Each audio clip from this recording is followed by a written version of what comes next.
All right, I would like to call the meeting to order for the Nisswa Planning Commission Board of Adjustment for Tuesday, February 8th, 2022, 6 p.m. Roll call, please. Gary Harris. Josh Young. Dave Reese. Maggie Wentler. Bethany Soderland. Are there any additions or deletions to the agenda? No. Being none, I'll entertain a motion to approve the agenda. Do So move. I have a second? A second. All those in favor? Aye. All those opposed? Motion carries. Next, to approve the meeting minutes for January 4th, 2022. Are there any corrections or additions to those minutes? Hearing none, I'll entertain a motion to approve the minutes. So move. A second. All those in favor? Aye. All those opposed? Motion carries. Next item is an open forum. Is there anyone present tonight that would like to speak towards anything not on the agenda this evening? All right. Moving on to public hearings, I will entertain a motion to open the public hearing. So move. A second. All those in favor? Aye. All those opposed, motion carries. All right, first item is a variance application 001-22 to allow for an addition at an existing dwelling within the lake setback. The subject property is located at 25221 Bass Lake Road, PID 281-00659, owner applicant Paul Rasmussen. Is the owner applicant present? Come to the desk. Bethany, your staff report. Staff report is the subject property is located at 25221 Bass Lake Road. It is a 4.68 acre zoned shoreland residential located between a natural environment and a general development lake. The variance request is to allow an addition 33 feet from the OHW where 150 is required. If anyone would like to make a public comment regarding this project, this is your opportunity to do so. Okay, hearing none, I'll close public comments. Commissioner member comments. We can start wherever.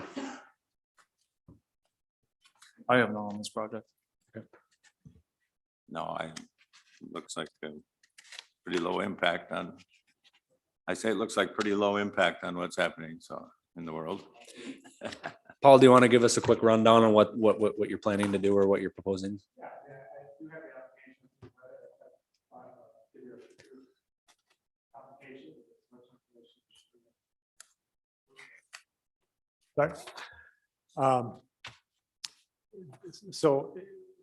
My application is very complete, and what I'm doing is we have a 75-year-old cabin. It's not winterized, and we want to add an accessible shower. There's one corner there's a half bath that exists in front of the cabin. We want to add a 4-foot by 5-foot addition to it, and we believe that it is pretty minimal expansion. It's part of we repaired the roof last year and changed the roof line, extended that towards the lake. So increasing the size of the roof, getting water running away from the lake.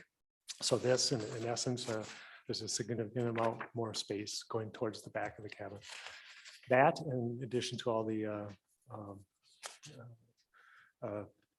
water runoff mitigation plans, attributes that we have invested into the land in the last several years. I can tell you that there'll be no impact from this 5-foot addition to the cabin. It is still further back from the furthermost closest part of the cabin to the lake. And I think this is why the variance ordinances exist, is to look closely at needs that rise from with these existing properties that were in existence before the ordinance, and be able to accommodate things that have to be done. John, did you have any questions? David? Okay. Yeah, I think it looks good. So at this point, I will entertain a motion.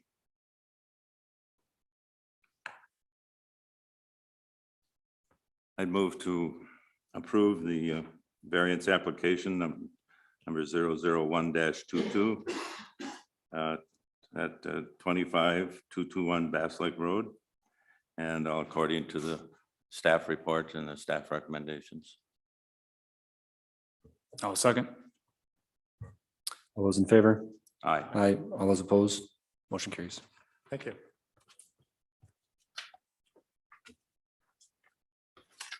I'll entertain a motion to close the public hearing. Carry motion. Second. All those in favor? Aye. Aye. Aye. All those opposed? Motion carries. Next item under new business is sketch plan review for TM Investments.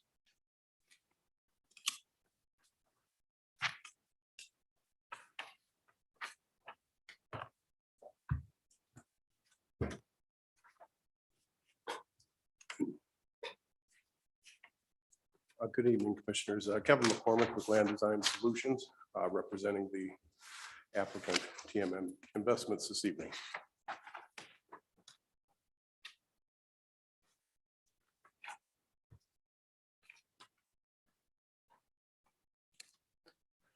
Okay, Bethany. This applicant has submitted a sketch plan review to consider the subdivision of a 26.57 acre parcel into 7 lots. The lot does contain sensitive features of wetlands and bluffs as indicated on the sketch plan. It is between a natural environment, NE Lake, and a general development, GD Lake. Note for the Planning Commission that the city of Nisswa and the DNR have set the topographical divide on the topographic line 1236. All lots below this line will need to meet the NE Lake standards in terms of all lot and setback requirements.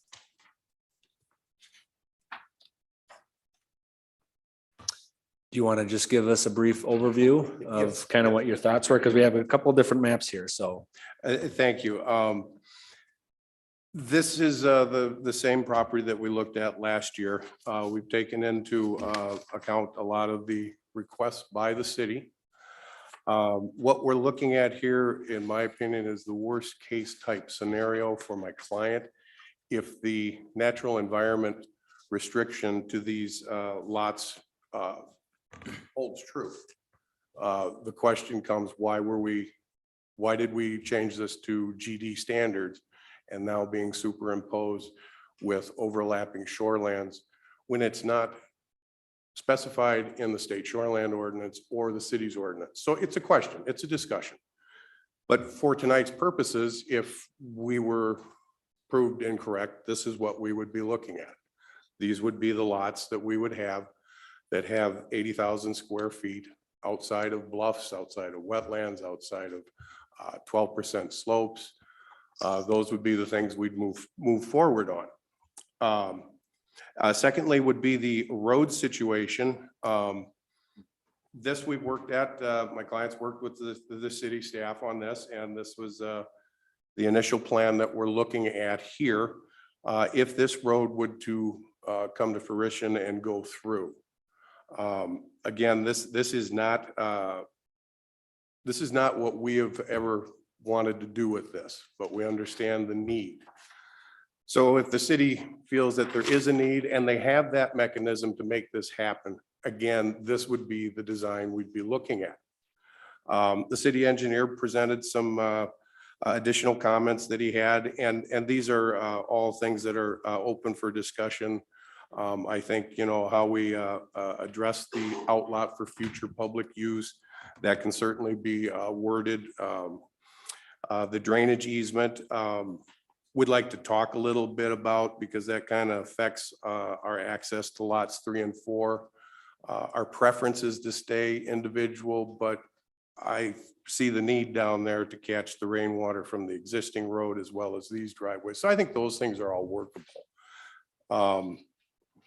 Access from lot 2, block 2 onto outlot A certainly seems reasonable, those type of things. So a lot of things have transpired since we've had the initial conversations with this, taking all of those things into account. If we're to be held to natural environment standards on a GD lake, I want to make sure that's a record. We oppose to that. And we also would like some clarification on the commission's thoughts on this through road. So we need to talk to you guys first. We're open for discussion.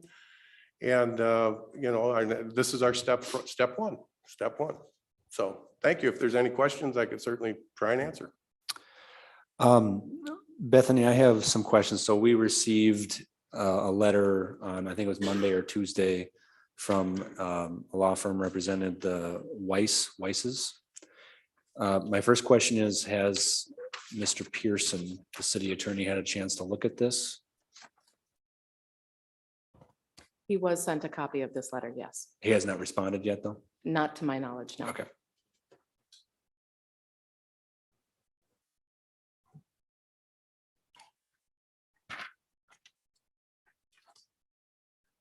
David, let's start with you on this one. Run through the comments that we made provided to the city. Discussed with the applicant. As it's been depicted on the drawing, it's roughly 33 feet in width on the applicant's property and abutting the adjacent property. We've shown how that might extend down to Gas Lake Road in the future. We feel it's a recommendation that was made previously and we continue to make to the city to preserve that outlot and extend it down to Gas Lake Road approximately in the location shown for a future public road right away drainage and utilities. We've also shown how that would lead to, if this became a public road, how additional right of way would be needed from the adjacent property. That's not being asked for by the applicant, and that's not being asked for from the city at this point in time. If and when that property will be developed or subdivided in the future, and then the full right of way will. Is your microphone on? Thanks, Dave. Yeah. Okay. So that's the, and I think that goes to the letter that was received from the city regarding the concerns about the appearance that someone's attempting to look at obtaining right away from that property. So hopefully I've explained that sufficiently, that that isn't what's being proposed right now, but would be recommended by us to the city should that property be subdivided. Okay. The drainage easement that we've recommended is in the lowest spot along Roy Lane and collects drainage from this development property as well. It's at the lowest spot. Unfortunately, kind of cuts off the two driveways that were shown on this drawing. It may be possible to look at an outlot situation to provide access to those two lots, or maybe there's a way to configure this so that they can come off of outlot A to serve those two lots. It's not our job to design the plat, but to point out that some of these things from the city's viewpoint would be beneficial and would go into the design. That's the point of the sketch plan review. Yep, we agree with that too. That's one of the things I mentioned. Those are things we'll work through, and we start getting the nuts and bolts about stormwater and that type of thing too. So we understand that. And I think previously we had shown that on the previous plans as being a stormwater detention area for us too. So it's going to complicate the access to 3 and 4 for individual driveways, but I think there's an answer there. Okay, and the remainder of our comments relate to the maintenance obligations for the access along Outlot A. This would not be a public roadway. It would be a private roadway serving the lots, having access along Outlot A. So there needs to be some clear documentation in any approvals that may be made by the city regarding that maintenance obligation and who it's encumbering. And that would be the lots served by Outlot A that we've noted. And potentially, if lots 3 and 4 of Block 2 are served from Outlot A, they would have some obligation to the maintenance of that access as well. Any follow-up questions for David? No. I have a question about the consolidated docking system that's on the bottom here. Okay.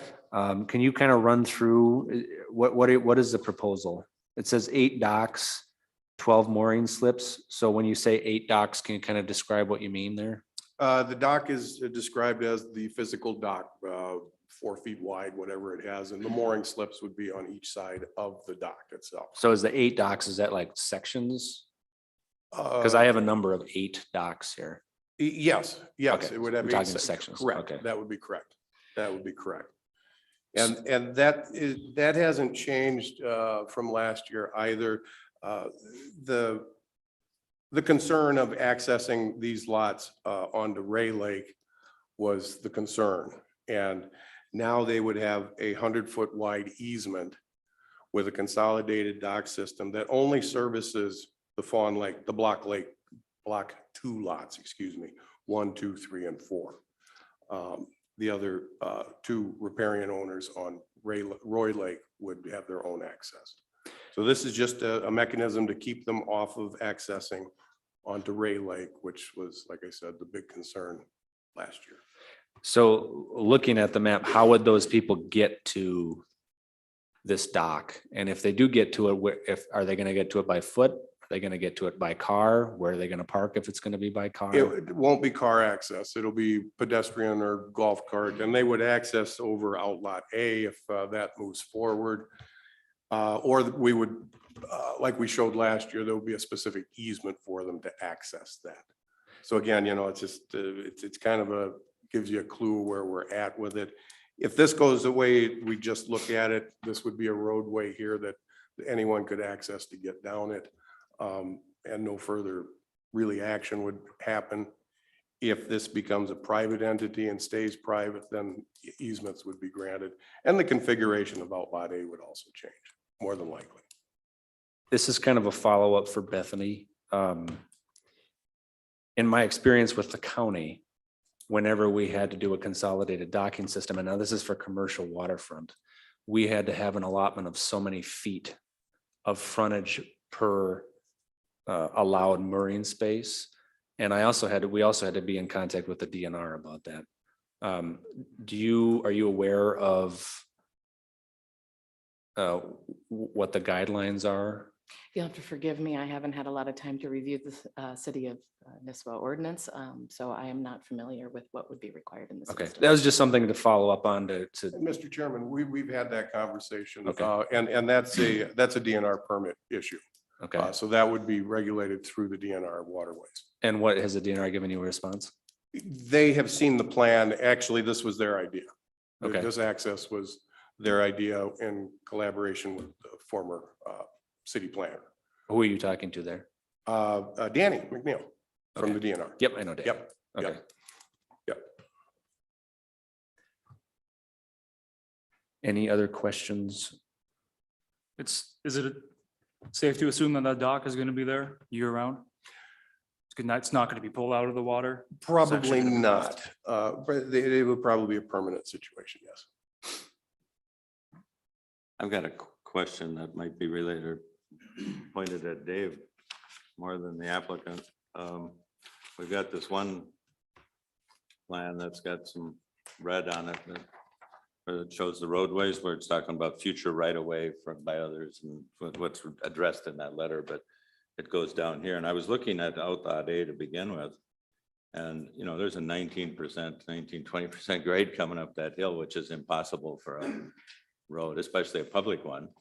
But then this one shows would cut it down to about a 10% as I look at it, this with these red lines, that's kind of a movement on that right away. Is The That's grade correct. has got to be an important factor. It is, and that's why we commented with the red lines as we've shown, to try to gain a lesser slope and approach up that hill. Yeah, 'cause we're running from about 200 to 240 in there, or 1200 to 1240, and Yeah. that's- And that's a design puzzle for the applicant to take a look at and see how we can try to accommodate a right of way through there with the least amount of approach slope and to maintain their lot areas that are required in the ordinance. So I think, there's a little bit of potential wiggle room there that maybe we'd have to leave it to their surveyor to analyze that to find the best combination. But obviously, we would not recommend it going down to 19% slope. I understand. Thank Which, you. if I may, which kind of brings us back, and I don't want to get too far in the weeds, but that was our whole objection to this from the whole start. We did look at that, and I think you guys remember that. We looked at that last year. It was not a good situation to do that. In my opinion, it really goes against everything that's in your ordinance. One of the top things is roadways to be constructed to natural topography. Well, this isn't anything but natural topography. So those are some of the things that still need to be debated. Can this be done? And Mr. Reese has been very workable with this. He understands the situation. If we can accommodate that to get us to an area, we do it. But so far, we haven't seen that. We've never brought that to the table. We've never brought that to the table to the city council. Our original pitch on this whole design was larger lots, private roads, no through traffic. I don't know if that's, I'm not saying it's wrong, it's right. That's what we're here to talk about. But that's been our position for quite some time. I think this has been coming from the city road. And we Roads understand it, Committee, yeah. And they're yeah. the ones that are Yeah. looking for a connection between here and a relocation. What we do want you to know is we're Outside. not slamming the door on anything, but we are finding it increasingly more difficult to accommodate this. So we'll see where that goes. And again, it's a starting point for everyone tonight. Yeah, well, it's our job to look at what other Understand. bodies within the city are looking at their future needs versus what you need versus the existing ordinances. And so it all comes into play. Understand. That connection there is really got very little to do with the planning commission at this point. It's others that are looking for it, so. Is the proposal for these separate lots, is that for single family homes? Is that the idea? That is correct. Yes, sir. Okay. Any other questions? Are these projected to be slab on grade homes? Because No. 4,000 feet, it's pretty No good idea. sized pad. So. And there was a letter concerning some of that. And I just want to make that clear that this is what you would normally see on the sketch plan review or preliminary plat. We're demonstrating to everyone we have the ability to do this. Home sizes, types of homes, sewer positions, well positions. They will all change based on what somebody wants to build. So, we're showing large homes on here that accommodates your 100-year storm as we move into the preliminary plat. So it's just demonstrating to you folks via the ordinance that these lots meet that and can handle that type of construction activity. Since you can get up to, what is it, 25% maximum impervious? I believe, yeah, which is a lot on these lots. Yeah, So, I don't see any problem with 6 of these lots. There's Right. lots of room. I mean, you can put some huge homes in here. Absolutely, absolutely. But the one down in the corner, it's by the 2 lakes there and lot 2, block 1. It's Right. that one looks like kind of a hairy place to be building a house to me, but I don't know. It's you have to look at the engineering and the drainage and sewer. The sewer may be the biggest thing is septic down in there. No, I'm not the sure. sewer, the position of that home hasn't changed from last year. The sewer sites I have know, been done. and- I raised the same concerns okay. last year though, so Well, very good. it still looks Very like a good. squeeze to me, but That could be a, Well, it looks like a squeeze to me, even to try to get access to that dock. Golf cart, bicycle, walk. You're gonna have to park something alongside that roadway to be able to get No. access to that. No, that's never been the plan. They've got room for that activity there. And again, as we get into those, we take that concern very, very much to heart. And as we get into a preliminary plat situation, we'll be specifically identifying those. I know the public has a lot of questions on 12%, and we're gonna make that much more clear. So again, it's a starting point Yeah. tonight, and we do appreciate everyone's input. We and really that's do. what you're looking for, just some feedback here. This is just sketch Yes, plat. sir. So I mean, whatever happens here tonight really doesn't go very far. So, No, understand, and we're very appreciative. okay. Do you have any follow-up questions for us that you would like more clarification on? No, sir, I do not believe I do, unless the applicant has anything that he'd like to say at this time. No, it's 26 acres, though, when it's plant. So kind of deceiving, it's a lot larger. Otherwise, no, you guys have any questions for me, I have answers. Thank you, everyone, for your time this evening. Thank Appreciate you. it. Thank you.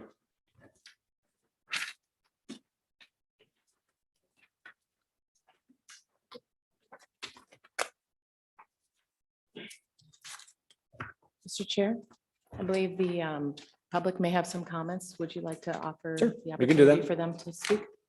Yeah, if you would like to make a public comment about this, we'll give you 5 minutes apiece. I actually just have a quick question, Sure. because I know this is not a decision time. Yep. But, and I recall one of you members asking this a year ago, and when it was a different owner / developer. So I was going to ask Mr. Carpenter or whoever's here from that company, whether you still plan on selling these lots individually and let whoever build them, or are you planning on being the builder? Okay. Thank you.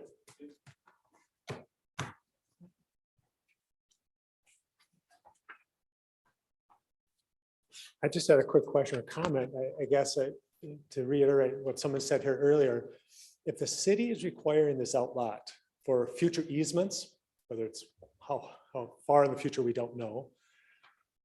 The placement of this outlot is making final decisions about any future easements that the city is going to have to acquire, both from this property or all the future property owners here and the existing adjoining property owners. And you're doing all of that without any consideration of the due process and the requirements for acquiring easements today. So a year ago, we had so many questions about Bass Lake Road and why this need to relocate it, where this was coming from. There was going to be a study about alternatives, and we haven't seen any of that. So I think the city's kind of cruising to this place where they didn't have to be. We could have had a lot more information about Bass Lake Road and the need for this outlot. But by requiring the developer to include an outlot today will make permanent decisions about the future easements that you have to acquire. And then the other comment I just have, this land is very difficult. We've been dealing with it for a long time, a lot of different proposals and so forth. And when you look at that proposed easement at the bottom there for Roy, when you have the house, you got a lot going on in that corner with Bass Lake Road, public access, and a new home. It would just, I hope you do, you'd ask the questions, I hope you do consider about what sort of infrastructure is going to be needed down there to accommodate public access to the access to that docking system.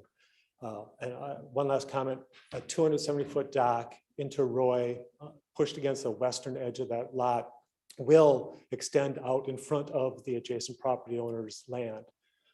If it's a concave shoreline, so that length of a dock will be directly in front of the adjacent landowner's land. So if the adjacent landowner puts that size dock, they will be converging in the lake. I think you could just look at a map and see that. So I assume the dock could be positioned more center of the parcel to alleviate that problem of being in front of the adjacent property owners. I can't speak towards, I mean, exactly the reason.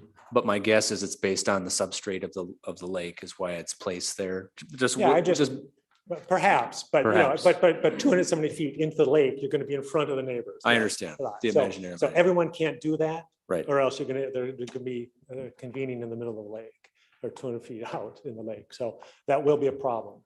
So if there's an opportunity here to avoid the impact on the neighbors, not be in front of the neighbors, just move it to east, move it to the center of the lot rather than on the western side, where all the boat traffic and the dock would be in front of the adjoining property owner. It was my understanding that that dock is proposed as a private dock, just for the lots up in block 1, correct? Yes, sir. Yeah, And so it's- you had mentioned public, something about, so the Oh, I public can meant get to public. the I dock, meant- I and meant that's not, Multiple access for multiple homes. I mean, there are at no, least I three. no, I homes. understand, Yeah, but it's yeah. not a public. I understand. dock, There are so, there okay. are at least 3 homes using that and. Yeah, okay. And they're not going to be walking down from that hill. They're going to be driving with their golf carts or their ATVs, more likely. Their all-terrain vehicles and so forth. It's not going to be probably won't be like little small golf carts.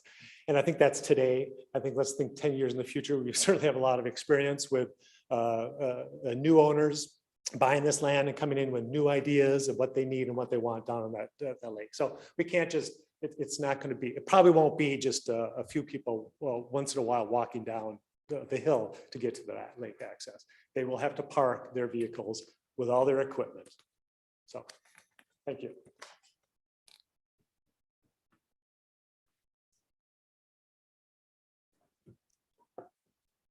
You should have some bagpipes as you're walking down. It'd be really festive.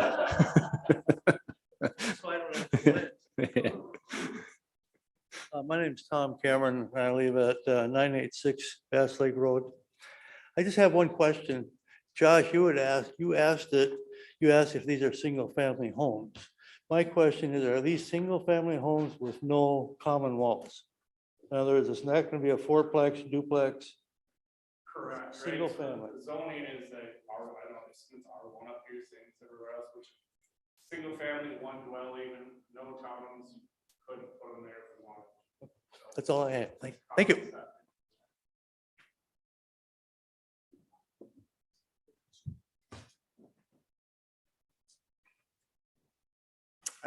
Dave Anderson, 920 Bass Lake Road in Lake Shore.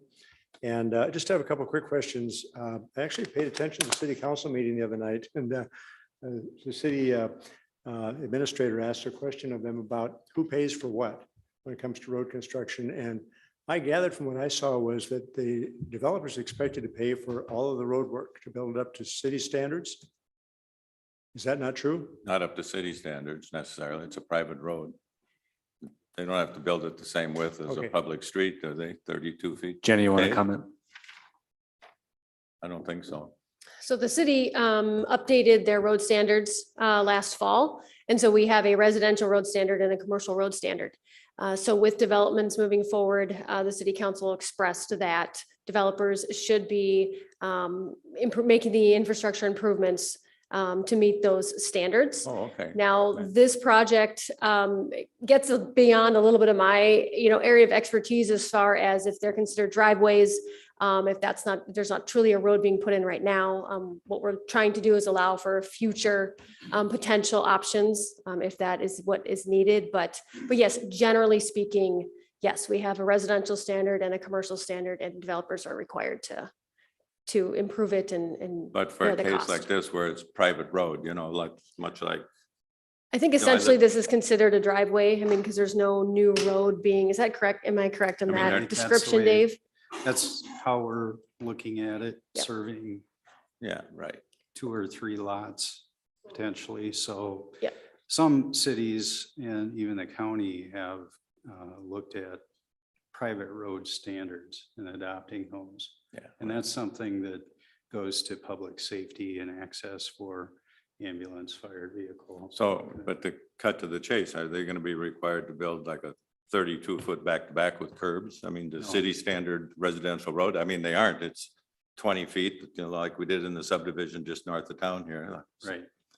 And, so it's, I think it's the nomenclature of public standard, to city standards. I was thinking that it's, like a platted street, 32 feet back to back, curb and gutter, storm sewer, the whole thing. But for private roads, it's like it's a driveway, 20 feet, 21, 22 feet wide. Right, The and there's bituminous. different layers of that as well. Like you said, mentioned curb and gutter, that's going to be appropriate in some circumstances and not in others. So I think it really just depends on the project and what the Right. design is. So that's what we work out in the preliminary plat process. That's fine. Yep. Okay, I would add, if this does get developed into a public roadway in the future, the city would need to have the full right of way width. And that would typically be a 66-foot wide right of way. right. And so that's where we were going with, as it's shown on this sketch. And then the city would, at that point in time, if a public road was to be built, likely assess the benefited property owners. And they reconstruct the road, the driveway that was there basically, and into a standard section city road. That's what I meant was standard section. So it's okay. So that should not be a surprise to anybody, that would be the likely scenario. So it did get widened out to city standards later because it became a road to connect down to Bass Lake Road. Correct. With all the traffic that brings, that would be on the homeowners to pay for that, or the city? It'd go along with city policy on assessments and cost share, Property owners in this development. the benefited property owners. Right. Okay. And I have one other question. If the bypass is built, who pays to put that in? That's what I felt we were speaking about. So if the city determined to build the road, it would build the full road all the way through. All the way through, so the connection up from Bass Lake Road all the way through would Right, be paid for by the people that are in this the development. people benefiting. But the people in Lakeshore are the ones Well, that theoretically. That hasn't been determined, and I know where you're going with that. but Okay, I'm just There trying are to a figure lot this of out. people that would potentially benefit, and that analysis hasn't been done. Okay, okay. Just want to make sure that the people buying understand what they may be on the hook for later. That's all I'm trying to say. And I'll just add one thing to that as well, because there is a significant conversation that would have to be had with the city of Lakeshore as well, because that is a significant piece to that. And we're not, there yet, and that would be, a conversation for in the future. But yes, that is a part of this benefiting property owner conversation. Brad Berkland, 924 Bass Lake Road. Just one quick question. Would this also, if the easement goes through, would Roy Lane have to get up to city standard as well? Would that have to become a 66-foot? And everyone on Roy Lane could have a possible assessment as well? Potentially, the city could look at Roy Lane and determine that it needs to be updated or upgraded. That's where it'd be very Yeah. nice to get an actual, with the preliminary plat stage, to get all of that set with dollar estimates and everything, so people know what they're voting for. Yeah. Thank you.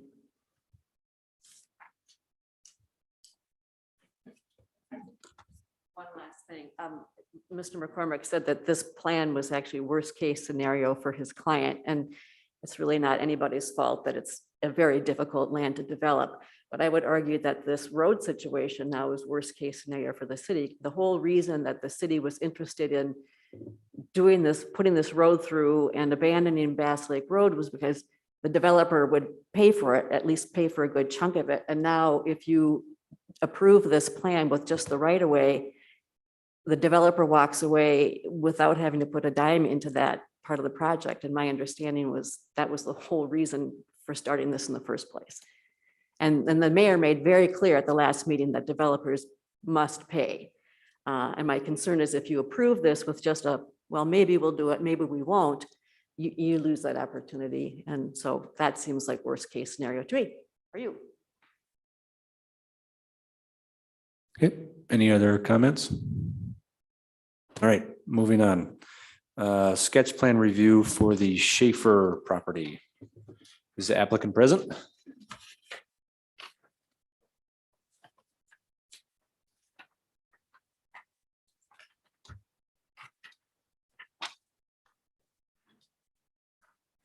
Good evening, my name is Joe.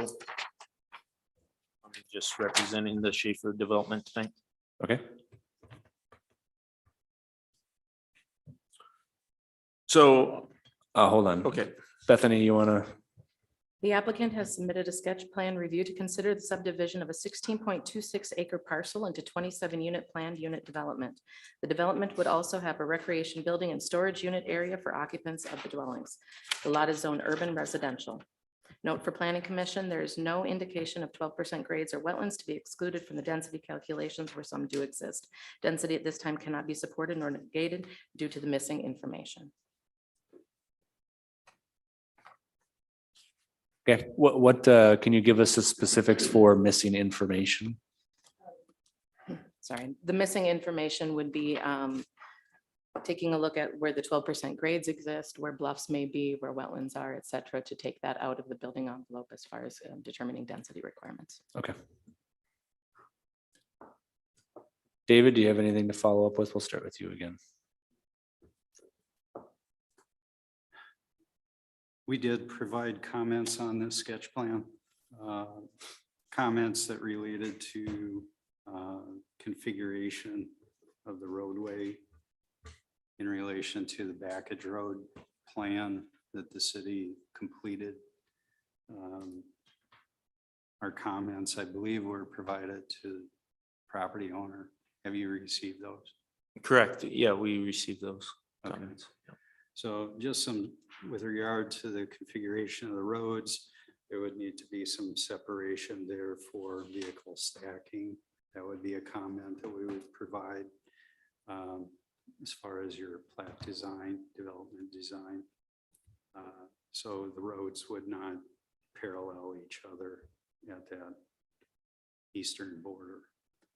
Okay. Does that make sense? Yeah, I mean, I think that maybe, could I give an overview of just what we're looking at or talking about here? Well, so what Bethany kind of talked about is what the city has received so far, they need more information. So Dave has been going back and forth, kind of giving feedback about what they need to see in order to go, forward in the Correct. process. Yep, so we got that information. As far as like the 12%, KLD has already figured that into the plan. The plan before you already has that taken into consideration and meets the requirements. So that was, right here. I guess I have a copy if anybody would want to see it, but that was taken into consideration with the 12%.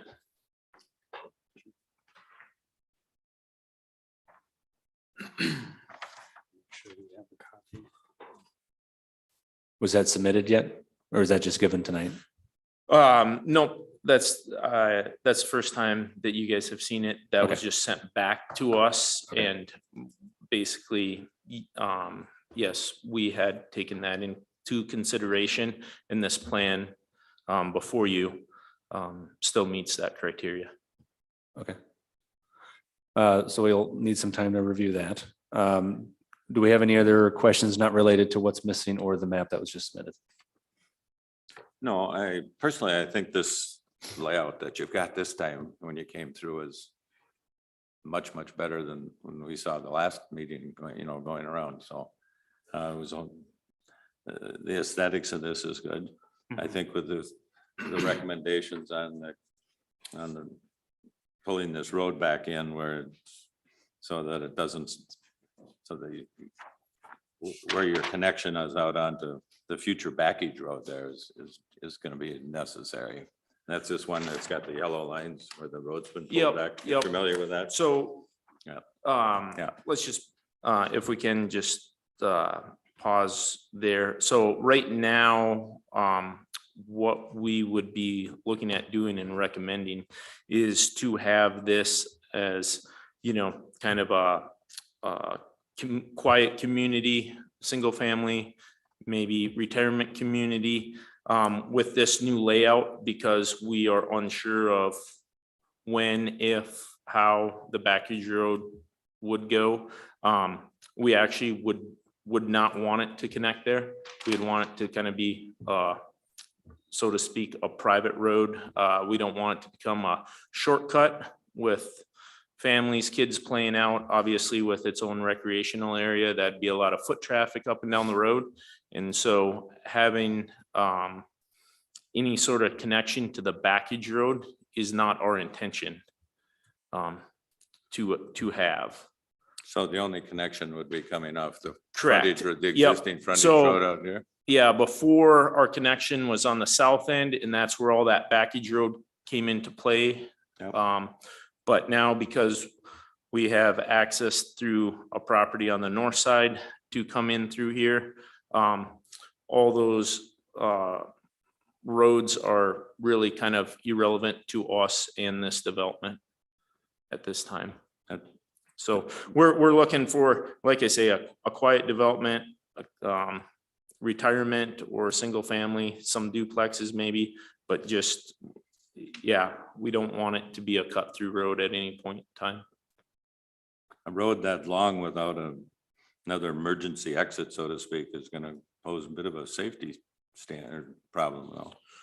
What is laid out before you is laid out to all the city's specifications. The blue dash line around there shows the widths and the setbacks for any other roads. It would accommodate any emergency vehicles that would need to get in and out of there. Well, you're on the fire department. Do you see any Right. problems accessing it? No, so this would be better access than most lake home driveways that we go to. So there'd be no issue from emergency standards. Do you have any feedback that you or the applicant would have for us? As far as feedback on the road, Yeah, anything. I mean, yeah, I think, from the email that was sent over based upon, I think, Dave's comments are actually, maybe it was Joe that commented on it with Public Works. It will be designed for obviously the runoff calculations, for the stormwater. The road's laid out, like I say, to the specifications. We're really looking to just keep it as a private road and a quiet community back there is our intent. Does a city road or subdivision ordinances, do they have a limit on length of roads, Dave? Well, I would need to take a look at the specifics in the ordinance on that, if there's a Some places they're like- minimum or maximum. Yeah, some length. places you see 600 feet, Yeah. 800 feet. I know that Public Works has discussed this and would like to see this be a public road. And it would be, need to be constructed to a public road standard. Correct. I think, the construction of it and to the level that it's built, is open for discussion and we're not opposed to that. It's just, we're looking at kind of keeping it, so to speak, a gated community or, a private area. so there's maybe a plan to have a gate? No, I use the word gated community as, a private, Okay. kind of a private road, so basically if you don't live back there, there's really no reason for you to go back there, I guess, is more the intent on it, is more the feeling that we're trying to create with the community, with the rec center and the way that it will be developed. Okay.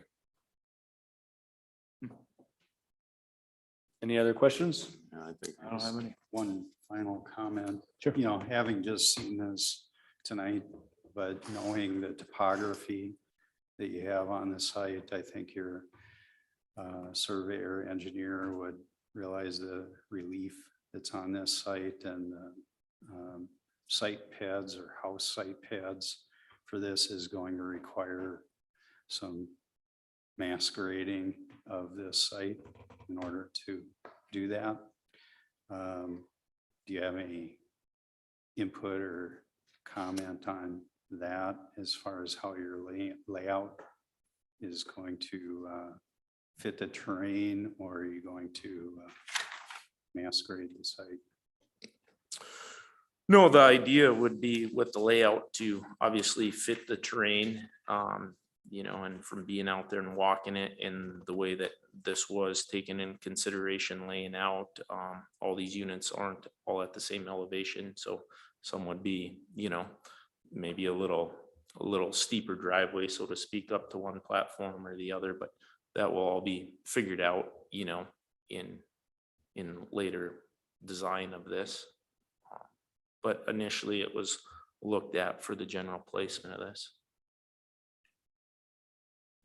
This property all treed? Is it pretty much wooded? Yeah, you know, there is some large open areas in there, and it was also one of the areas that was heavily hit during the storms, you know, 6-7 years ago.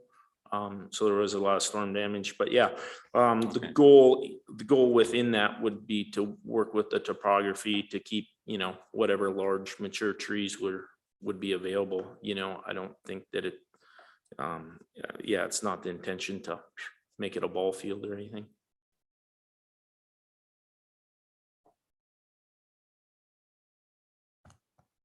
Anything else? We good? Nope. All right. Thank All you. right, thanks.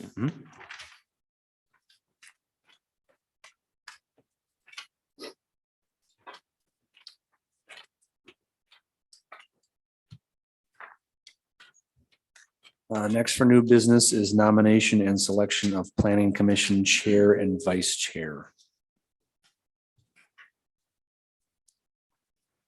Bethany, can you give us or Jenny, do you give us a rundown on how long the terms last? So we can kind of get an overview and get a record for people? Certainly. So each year, the commission should pick a chair and a vice chair. It's a one-year appointment, if you will, just to provide the opportunity for some structure within the commission. So someone to run the meetings, like as Josh has done this past year, and then someone to fill in Josh's absence. So kind of a self-selection process for the group. I don't know what our terms are. Are they 3 years? That's a total term. For She's your- talking about. Just as being on the commission, they're 3 years, I think. They're four-year terms. Four-year terms, Yes, yes, unless you were appointed to a partial term. I don't think I wonder anybody I'm- was, but, No wonder I'm starting to feel old. I think one had a 3-year, one had a 4-year. okay. I'm not positive, but that's what I did. We let you know well in advance That's of that, so if you're just keep coming to the replacing meetings, you'll be fine. somebody Yes. Well, Josh, I guess if you're not opposed, I would like to see if you'd be interested in retaining the chair spot. Kristen's not here right now, but That, I would, Kristen is vice chair. I'm presently vice chair. He's so vice chair. Presently, okay. I don't know if Kristen, does she want to be? I don't know. I didn't know she was gonna be gone today. Oh. Well, we don't wanna elect somebody who's not here, so. That would be quite the surprise. I'll move- Congratulations. I'll move, we continue with the same chair, Josh Young as chair and myself as vice chair. You have a second? Can I move myself? Can you? Okay. Okay. Second, Do you have any interest? I can't vote. You can't. Oh, of course you can. Yeah. I second that.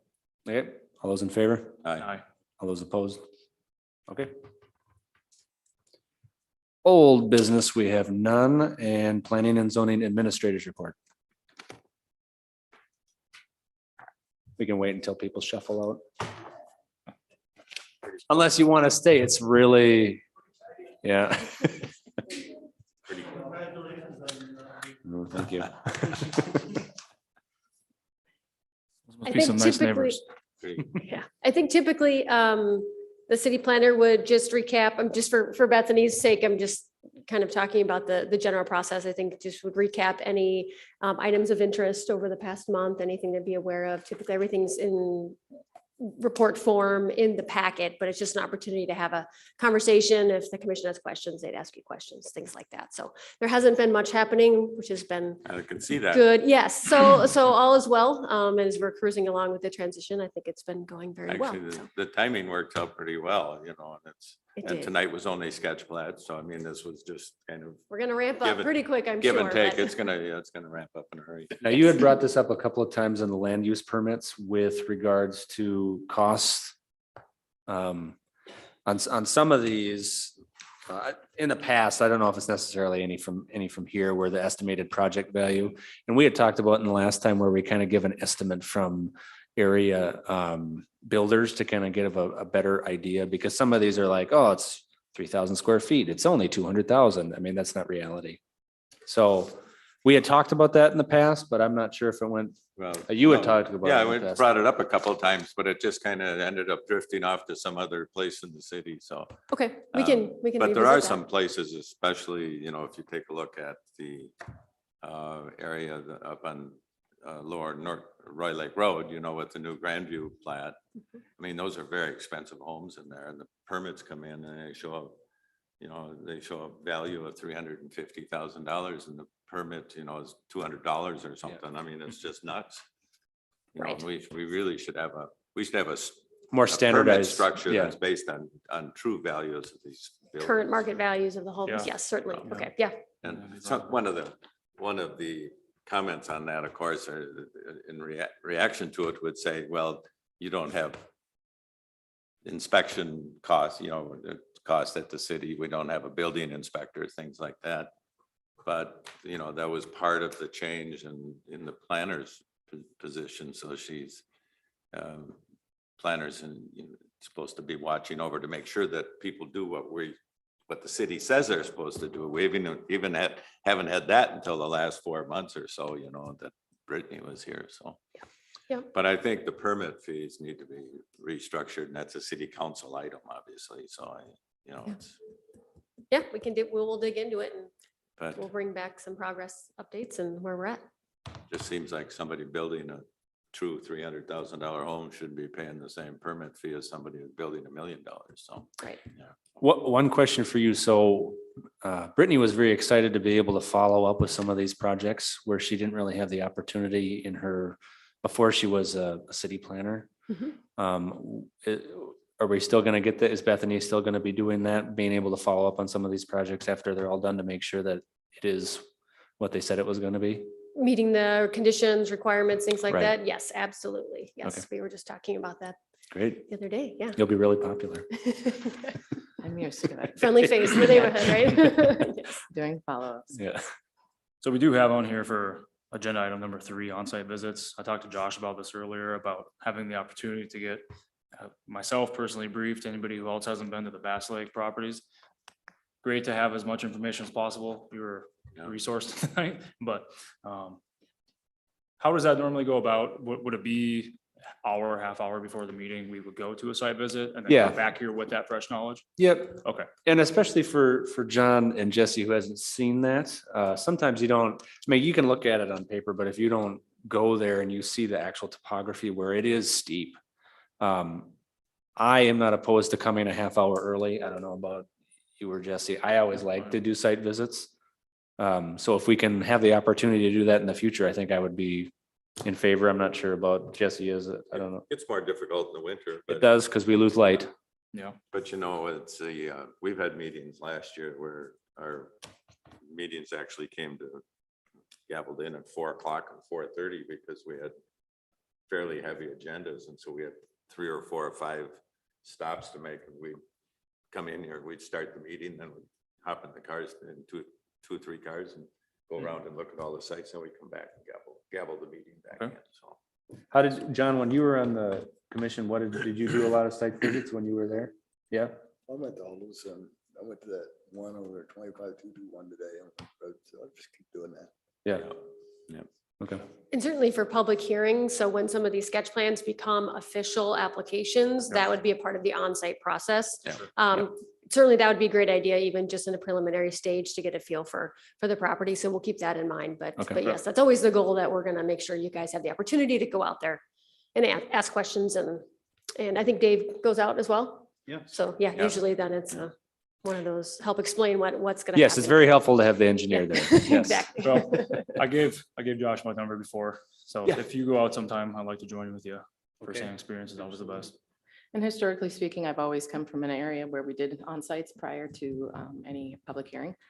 So if that's something that you want more structured, more organized, I'd be happy to work on that as well. Okay. Yeah, you just have to figure out how many we should be doing and back it up an hour, hour and a half, or whatever it takes to cover them all and get back here by 6. Yeah, I mean, the county and Kiki also obviously knows because she organized all that stuff. So it was, I thought it was good, but Yeah. Okay. Okay. That's all I got. All right. Any other questions, comments? All right, I'll entertain a motion to adjourn. So move. Nice second. All those in favor? Aye. Aye. All those opposed? Motion carries. Meeting is adjourned. A little bit longer tonight.